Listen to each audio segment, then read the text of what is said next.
ଆସନ୍ତା 7 ରୁ 11 ପାଳିତ ହେବ ମହିମା ସୁବର୍ଣ୍ଣପୁର ଲୋକ ମହୋତ୍ସବ।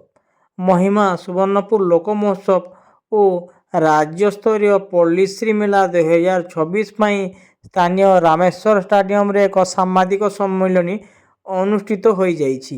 ଆସନ୍ତା 7 ତାରିଖରୁ 11 ତାରିଖ ପର୍ଯ୍ୟନ୍ତ ସୋନପୁର ରାମେଶ୍ୱର ଷ୍ଟାଡିୟମରେ ଏହି ଉତ୍ସବ ଅନୁଷ୍ଠିତ ହେବ।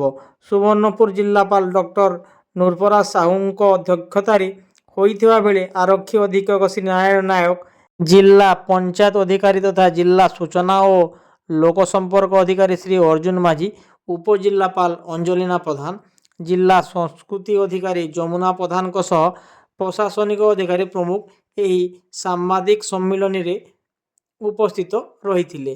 ଜିଲ୍ଲାପାଳ ଏହି ଉତ୍ସବ କିପରି ସୁଚାରୁ ରୂପେ ହୋଇପାରିବା ନେଇ ବିସ୍ତୃତ ଆଲୋଚନା ନେଇ ଓ ଆରକ୍ଷୀ ଅଧୀକ୍ଷକଙ୍କ ଟ୍ରାଫିକ୍ ପରିଚାଳନା ତଥା ଶୃଙ୍ଖଳା ପରିଚାଳନା ନେଇ ଗଣମାଧ୍ୟମ ସମ୍ମୁଖରେ ପ୍ରତିକ୍ରିୟା ରଖିଛନ୍ତି।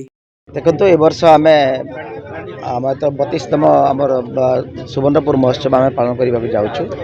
ଏଥର ଯେମିତି ଆପଣମାନଙ୍କୁ ଜଣାଇ ଦିଆଗଲା କି ଏ ବର୍ଷ ଆମେ ତାର ନୂଆ ନାଁ ଦେଇଛୁ ମହିମା। ଏ ବାଟିର ଯେଉଁ ଦର୍ଶନ ରହିଛି, ଭୀମ ଭୋଇଙ୍କର ଯେଉଁ ଦର୍ଶନ ରହିଛି ତାକୁ ଉପଜୀବ୍ୟ କରିକି ମହିମା ଆମେ ରଖିଛୁ। ଜିଲ୍ଲା ମହୋତ୍ସବର ନାଁ ଏଣୁଡ଼ିକ ମହିମା ନାମରେ ନାମିତ ହେବ ଏବଂ ଆମେ ଇତିମଧ୍ୟରେ ସମସ୍ତ ପ୍ରସ୍ତୁତି ସାରି ସାରିଛୁ। ଯେହେତୁ 7 ରୁ 11 ତାରିଖ ପର୍ଯ୍ୟନ୍ତ ଆମର ମହୋତ୍ସବ ଅଛି 2026 ମସିହାର ଜାନୁଆରୀର, ତେଣୁ ସବୁଯାକ ପ୍ରସ୍ତୁତି ପ୍ରାୟ ଚୂଡ଼ାନ୍ତ ପର୍ଯ୍ୟାୟରେ ଅଛି। ଇତିମଧ୍ୟରେ ଆମର 249 ଏ ବର୍ଷ ଆମେ 239 ଆମେ ଷ୍ଟଲ୍ କରିଛୁ। ଗତ ବର୍ଷ ଅପେକ୍ଷା 45ଟି ଷ୍ଟଲ୍ ଆମର ଅଧିକା ହେଇଛି। ଏ ବର୍ଷ ପାଖାପାଖି 350 ପୁଲିସ ମୁତୟନ କରାହେଇଛି ଶୃଙ୍ଖଳା ରକ୍ଷା କରିବା ପାଇଁ।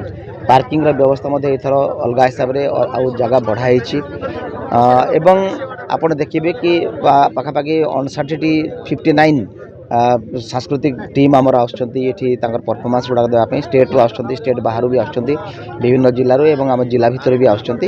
ତେଣୁ ଗୋଟେ ପ୍ରକାର ସୁରୁଖୁରୁରେ କେମିତି କରାଯାଇପାରିବ ଏବଂ ଲୋକମାନେ ତାର କେମିତି ଭରପୁର ଆନନ୍ଦ ନେଇପାରିବେ ତା ପାଇଁ ଗୋଟେ ପ୍ରକାର ସବୁ ପ୍ରକାର ବ୍ୟବସ୍ଥା ଆମେ କରିସାରିଛୁ ଇତିମଧ୍ୟରେ।